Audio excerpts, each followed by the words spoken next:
Hello! Today we are talking about bond polarity and what that means and what it's like.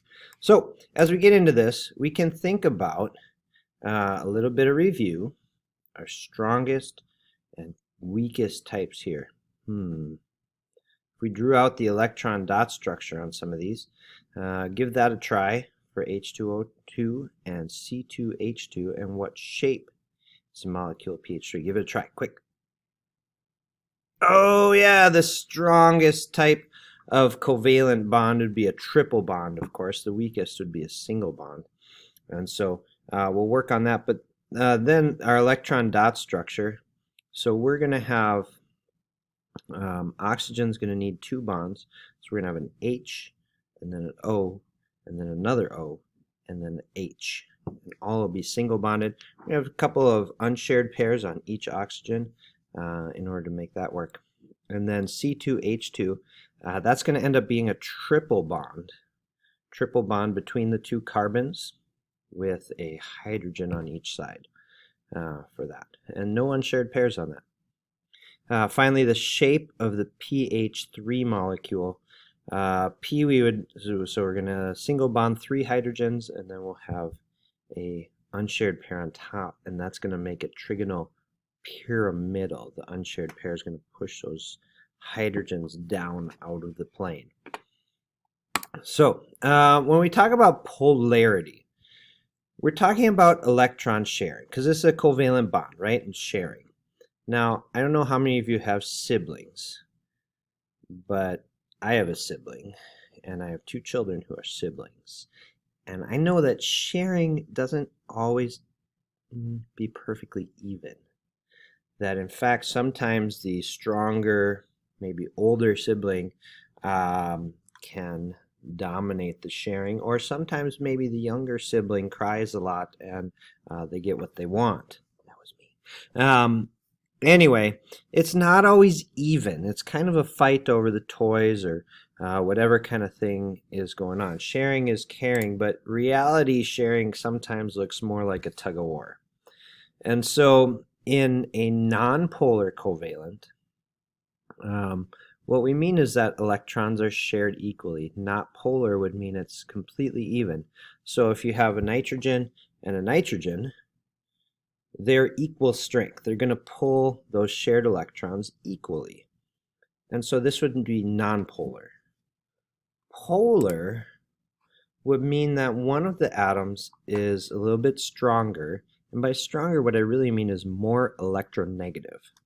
And so it's going to pull the electrons towards it more. And so here we've got atom B is a little bit stronger.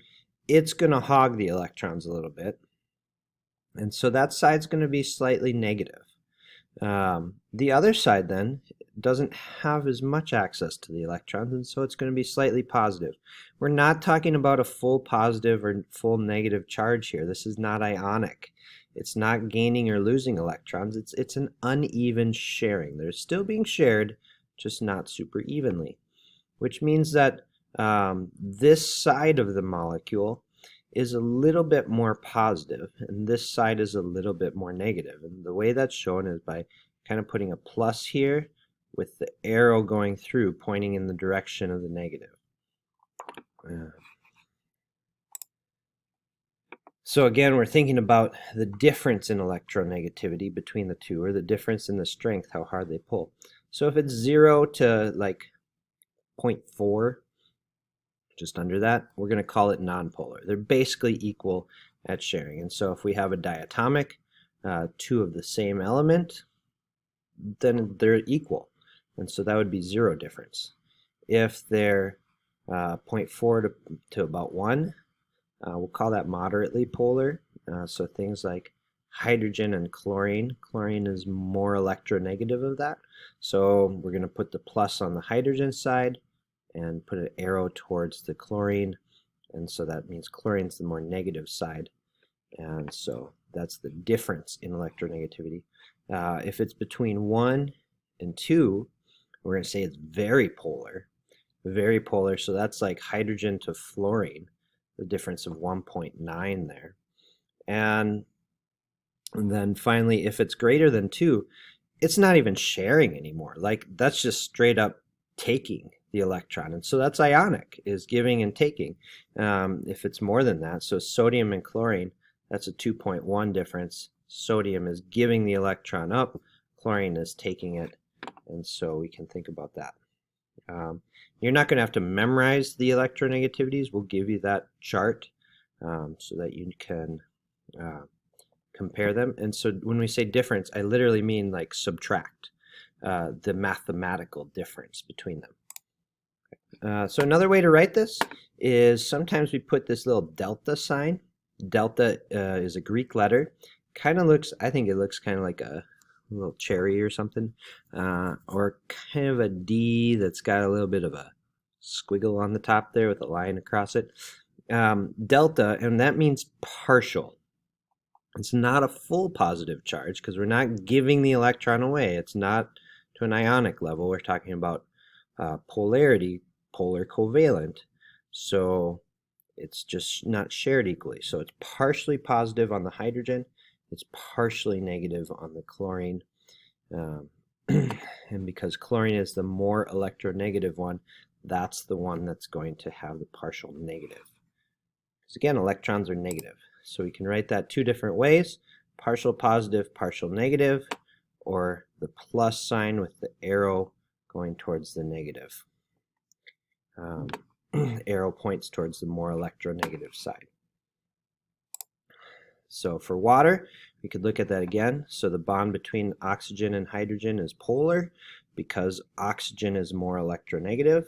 So this one is polar, this one is polar, and so we actually have two arrows going here. If we wanted to think about the molecule as a whole, we'd actually think about partial positive being kind of right over here, and then partial negative being more on this side. And so that's kind of looking at the whole molecule. But we don't necessarily have to do that. So the individual bonds, they add up. These are, if you've done a little bit of math, what we'd call vector quantities that we can add the magnitude and direction of. And so we can think about that. We can talk about each of these. Why don't you go ahead and give those a try and decide if they're going to be polar, nonpolar. All right. CH4 is pretty much nonpolar. C and H are basically the same electronegativity, and so that's going to be nonpolar. We're going to have NH3. That's going to be polar. N is more electronegative than H, and so the N is going to be partially negative. The H's are going to be partially positive, and HF again is going to be polar. F is the most electronegative element on the periodic table, and H is not. So H is going to be partially positive, F is going to be partially negative. Why this is important is that polar molecules are, one, they stick together. They're what's called a dipole. A dipole means that it has two charges, partial charges. It has two poles, kind of like the Earth. There's a North Pole and a South Pole, dipole. And so same idea is that these molecules have a positive side and a negative side. And that means that the positive side from one is going to stick to the negative side of another. And they kind of act like magnets, that either we can actually put a magnetic field and see them line up, or they stick to each other. And so it influences how strong they are. So if we have polar molecules, they start to attract each other intermolecular, meaning between two different molecules. Nonpolar ones have the weakest forces. They're called van der Waals. As we get stronger and stronger, we get more polar ones and things that works kind of like an ionic bond, but it's not, because it's not as strong. It's not a full charge. It's only a partial charge.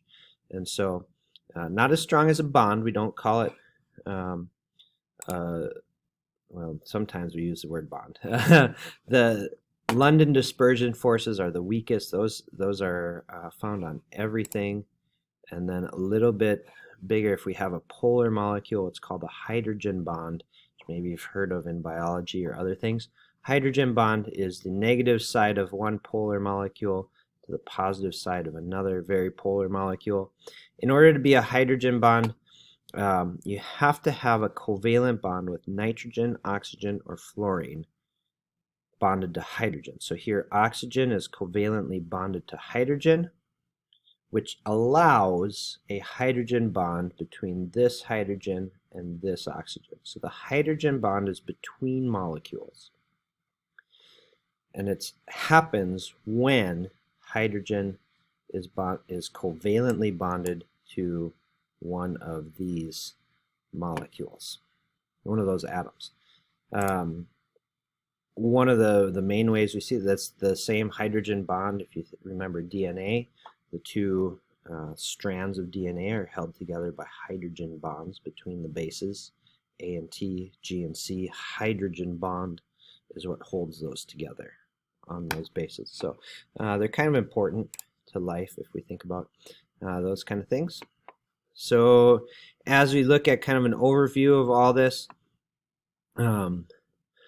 we can think, all right, remember, ionic is